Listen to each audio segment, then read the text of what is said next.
ప్రభువును రక్షకుడైన యేసయ్య అతి శ్రేష్టమైన నామంలో మీ అందరికీ శుభాభివందనాలు. అదేవిధంగా మీ అందరూ కూడా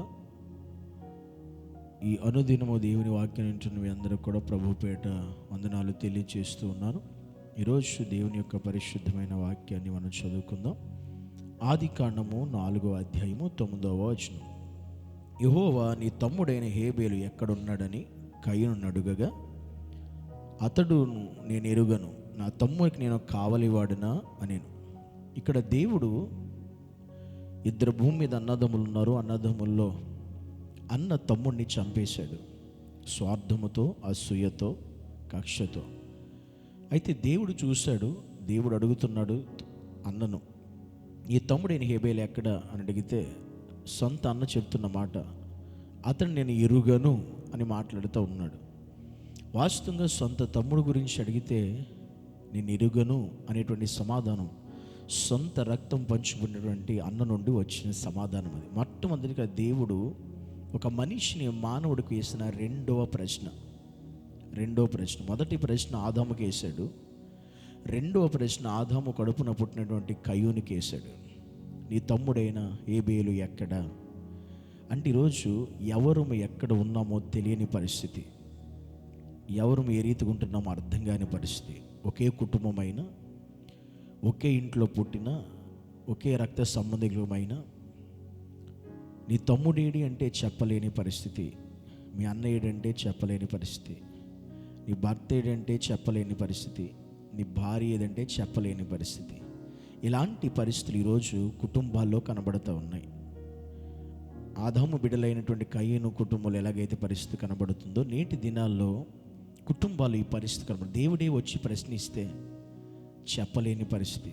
అంటే మన కుటుంబాలు ఆత్మీయంగా ఉన్నాయా, లోక సంబంధంగా ఉన్నాయా అనేది ఇక్కడే మనకు అర్థమవుతుంది. కానీ ఇక్కడ తెలిసి కూడా తప్పు చేశాడు, తమ్ముడిని చంపేశాడు, అయినా నిజం చెప్పట్లేదు, నేను ఎరుగను అనేటువంటి ఆన్సర్ అనేది వస్తుంది. ఈరోజు మనం ఎరుగని వారిగా కాదు, ఎరిగిన వారిగా మనం ఉండాలి. ఎరుగని వారిగా ఉండకూడదు అనేది దేవుని మాటలు మనకు సెలవిస్తూ ఉంది. ఎరిగిన వారిగానే మనం ఉండాలి. మన కుటుంబాలను, మన పరిస్థితులను, మన స్థితిగతులన్నిటినీ ఎరిగిన వారిగా మనం ఉండాలి. దేవుని ఎదుట మనము, మన కుటుంబాలు ఆయనకి సాక్షిగా ఉండాలి. ఆయన నామానికి మహిమకరంగా ఉండాలి. ఆయన ఉద్దేశాలు నెరవేర్చేవారు ఉండాలి. ఆయన చిత్తం నెరవేర్చేవారు ఉండాలి. ఏ ఉద్దేశంతో ఆయన మనల్ని పుట్టించాడో ఆ ఉద్దేశం మన ద్వారా జరగాలి, నెరవేర్చబడాలి. మన ద్వారా దేవుడికి మహిమ కలగాలి. అంతేకాని దేవుడే మనల్ని శపించే విధంగా, దేవుడే మనల్ని దూరం చేసే విధంగా మనకుండా. కయ్యూను అలా చెప్పిన కారణాన్ని బట్టి దేశదిమ్మరి అయ్యాడు, దేవునికి దూరం అయ్యాడు, దేవుని సన్నిధికి దూరం అయిపోయాడు. ఈరోజు అలా ఏ కుటుంబం కాకూడదని దేవుడు ముందుగానే నేను ప్రశ్నిస్తున్నాడు. నువ్వెక్కడ, నీ తమ్ముడు ఎక్కడ అని. ఈరోజు మనందరం కూడా దేవునిలో ఉండాలి, దేవుని సన్నిధిలో ఉండాలి. అలా ఉండే కుటుంబాలుగా దేవుడు మనందరినీ ఆశీర్వదించునుగాక. ఆమేన్. తండ్రి, నీకు వందనాలు, స్తోత్రాలు. నీ సన్నిధిలో ప్రభువా, కయీను వలె కాకుండా మేము ప్రభువా నిన్ను ఎరిగని కుటుంబాలుగా, నిన్ను ఎరిగిన వారుగా, నిన్ను ఎరిగి నిన్ను అనుసరించేవారుగా, నీ సన్నిధిలో ఉండేవారుగా, మా కుటుంబంలో ప్రతి ఒక్కరు ఎక్కడున్నారు అని అడిగితే నీ సన్నిధిలో ఉన్నారని ధైర్యంగా చెప్పే కృప మాకు కావాలి. నీ రక్షణ జీవితంలో ఉన్నారని చెప్పే కృప మాకు కావాలి. నీలో ఉన్నారని చెప్పగలిగే స్థితి మాకు ఉండాలి.